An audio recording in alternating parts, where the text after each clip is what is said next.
નમસ્કાર મિત્રો, સ્વાગત છે બધા મિત્રોનો અમારી યુટ્યુબ ચેનલમાં। તો મિત્રો, તારીખ 19/9/2025 સોના ચાંદીના બજાર ભાવ કેવા રહ્યા તે વિશેની માહિતી આ વિડીયોમાં જોશું, તેમજ અમેરિકા દ્વારા મહત્વપૂર્ણ નિર્ણય વિશેની વાત કરીશું। તો સંપૂર્ણ માહિતી આ વિડીયોમાં જોઈએ તે પહેલા જે પણ મિત્રો નવા હોય તે ચેનલને સબસ્ક્રાઇબ કરી લેજો।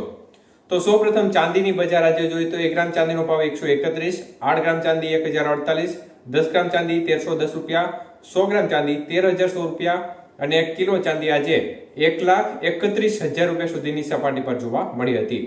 તો મિત્રો, ખાસ કરીને ચાંદીની બજાર છે તેમાં આજે ફરી એકવાર બીજા દિવસે ઘટાડા તરફી વલણ જોવા મળ્યું હતું। સતત બીજા દિવસે ઘટાડો 1000 રૂપિયાનો આજે જોવા મળ્યો હતો।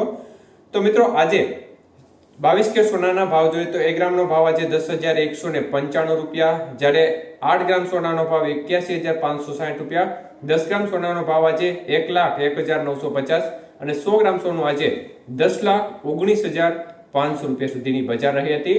તો આજે 22 કે સોનાના 100 ગ્રામના ભાવમાં 5,000 રૂપિયાનો ઘટાડો જોવા મળ્યો હતો। જ્યારે વાત કરીએ 24 કે સોનાના ભાવ વિશે તો મિત્રો, 1 ગ્રામ સોનાનો ભાવ આજે 11,122 રૂપિયા, 8 ગ્રામ સોનાનો ભાવ આજે 88,976, 10 ગ્રામ સોનું 1,11,200 રૂપિયા અને 100 ગ્રામ સોનાનો ભાવ આજે 11,12,200 રૂપિયા સુધીની બજાર રહી હતી। તો 24 કે સોનાના 100 ગ્રામના ભાવમાં 5,400 રૂપિયાનો મોટો ઘટાડો જોવા મળ્યો હતો। તો 18 કે સોનાના ભાવ જોઈએ તો 1 ગ્રામ સોનાનો ભાવ 8,343 રૂપિયા, જ્યારે 8 ગ્રામ સોનાનો ભાવ 66,744, 10 ગ્રામ સોનું 83,430 રૂપિયા અને 100 ગ્રામ સોનું આજે 8,34,300 રૂપિયા સુધીના ભાવ રહ્યા હતા। તો મિત્રો, 18 કે સોનાના 100 ગ્રામના ભાવમાં આજે 4,000 રૂપિયાનો મોટો ઘટાડો જોવા મળ્યો હતો।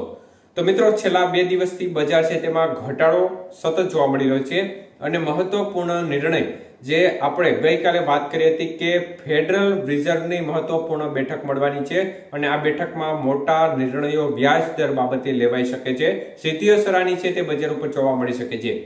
તો મિત્રો, ગઈકાલે બેઠક મળી હતી અને બેઠકમાં 0.25% જેટલો વ્યાજ દરમાં ઘટાડો કરવામાં આવ્યો છે। તો આ બેઠકના પરિણામોની સીધી અસર છે તે ગોલ્ડ માર્કેટ ઉપર ચોક્કસપણે જોવા મળશે।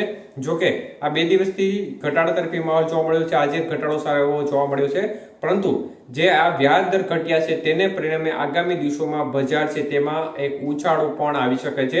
અન્ય તરફ એવી પણ વાતચીત ચાલી રહી છે કે ભારત ઉપર જે 50% ટેરિફ રેટ લગાડેલો છે તેમાં ઘટાડો થઈ શકે છે। તો આ સંજોગોમાં થોડું રાહતના સમાચાર પણ મળી શકે છે સામાન્ય વર્ગ માટે।